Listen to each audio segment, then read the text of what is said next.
extended reality learning environments. Yeah. Thank you for the earlier presentations. They were quite exciting and interesting. I have some topics that not duplicate but goes well along with the earlier topics. So let's get into those. First about myself, I'm a special education teacher and the head of education at Zoan. I'm also a PhD or ADHD student at the University of Jyväskylä, and the topic of my dissertation is virtual reality learning environments effects on learning motivation and school engagement. So I study whether the virtual reality learning environments actually improve or increase the learning motivation and school engagement of the students. First about Zoan, here are some of our clients, Varjo there, Helsinki University, and Pingviini, Moomin, Varjo's companies, and we are the biggest VR studio in Finland. We have 8 years of experience in this area. So, extended reality. These terms confuses me as well, so let's first refine them. So, we have real reality, which is this. And then we have augmented reality. And then we have virtual reality. And this is the stage of virtuality. We can have different kind of experience using different kind of technologies. Let's dig deeper into the different technologies. First, we have AR, augmented reality. It's all about bringing digital or computer-generated models to the real life. They can be 3D models, and for example, in a school context, they can visualize textbook content. Have you tested the IKEA's furniture application? Yeah, it's very cool. You can actually see your living room with your mobile phone and test whether the sofa will fit on your living room. Test it, it's free. And that's a great example of AR software. Then we have virtual reality, which is a full simulation experience. We can go places which are otherwise historically, dangerously, physically, or ethically limited. We can go to the Egypt pyramids. We can go and see how the surgeons made their surgeries, and we can go inside human body to see how the human body defends itself from the pathogens, stuff like that. And then we have 360 environments and 3D models. They allow us more possibilities to view the content. We can actually view them through mobile devices, iPads, computers, and there's something called Bill somewhere in the teacher's room. It's in the center of that group. So, extended reality and learning. They make it actually possible to study and visualize things practically and motivating way. The students can actually see the topic and how it works in the real life. It doesn't mean that one student is with the VR classes at the time. The knowledge is built also by AR and using different technologies together with other students. And again, if something can be taught or learned with traditional ways, using pen and pencil and pen and paper, that's fine. Then we don't need any new technologies. We should always remember that. Use and won't even use. That's against me. And extended reality-based learning environments, they combine this everything. AR, VR, two-dimensional screens, and they brings the new ways to visualize learning objects different ways, whether it's AR, VR, or in the desktop. And the tasks includes mainly group work, so the knowledge is built together. And they can be viewed with VR glasses. How many of you have noticed there's a memory place on the center screen? Good. When you go near the plate in the VR, the environment changed quite a lot. You go back in time and you see the old Senate Square. There are cows. Why?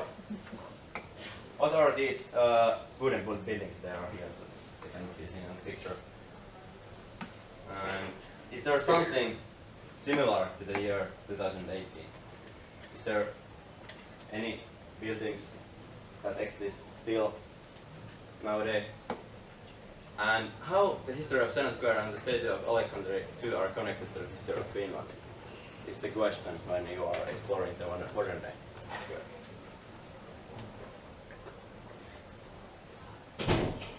And here's an example task. You first need to familiarize yourself with the old Senate Square, and you note down what buildings you see. You need to describe the buildings, their building material and position, and you need to draw a ground plan. Then you need to find the current ground plan from the internet. That's one task, and critical thinking of multidimensional thinking. And then you need to compare your ground plan to the modern day ground plan. And you need to answer this question: what buildings that exist in the old Senate Square can still be found in the modern day square, if any? And this is a group work. One student can be in the VR, and the others can do internet search and draw in the ground plan and say to the student on the VR class, hey, look around that corner. What do you see there? And of course, this can be used in AR and Magic Window, and we can actually see the model of the Alexander statue through AR as well, and see the different smaller statues under the Alexander statue. They describe law and peace and light, and we can learn more about them.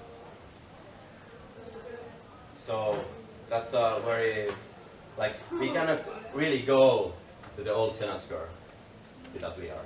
So you need VR to go there. And here's my contact, but now questions and discussion.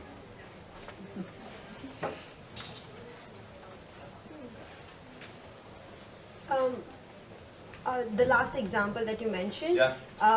One student is seeing the old Senate Square and drawing the ground plan and everything. The others are watching. Do they have the view that what the person is seeing? Yeah. When you are in the VR classes, the others can see from the bigger screen what the player is seeing straight in front of them.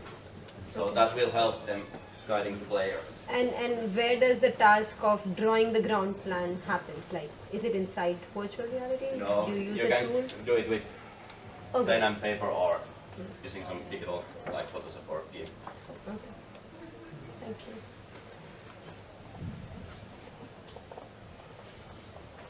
Any more questions?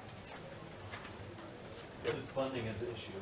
Sorry? You said the funding is an issue Yeah. in the schools. What about the development of these different applications? Is that supported or is it a challenge?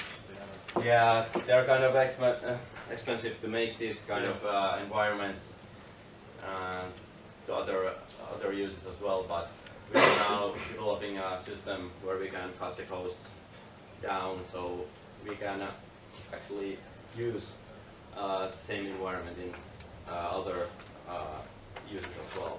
So we can use them in educational context as well.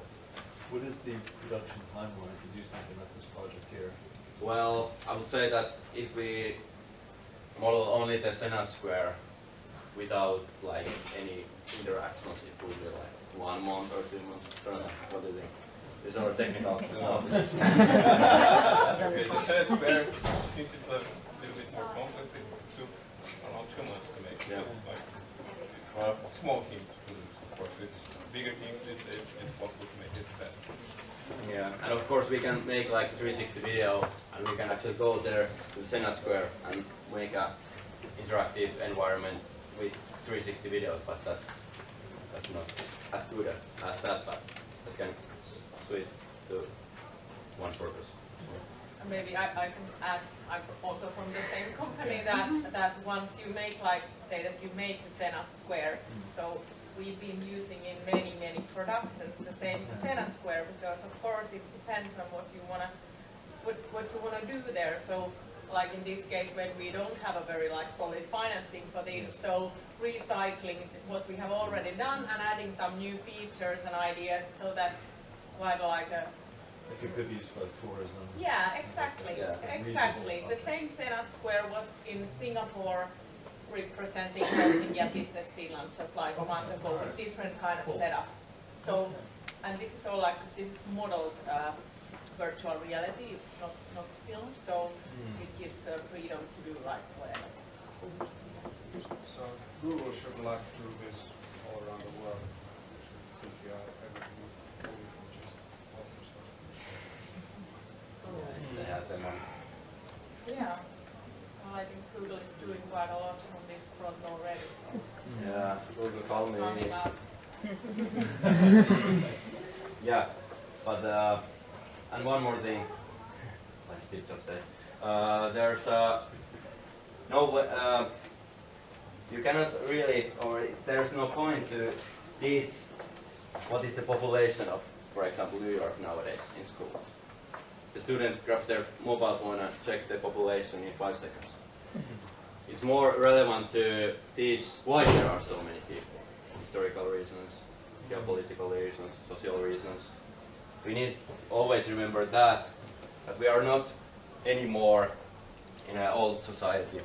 Something has changed and education needs to change as well. Not everything, I'm not saying that VR glasses should be distributed to everywhere and used all the time. It's only one way to visualize the teaching and learning. Yeah. In virtual reality and educational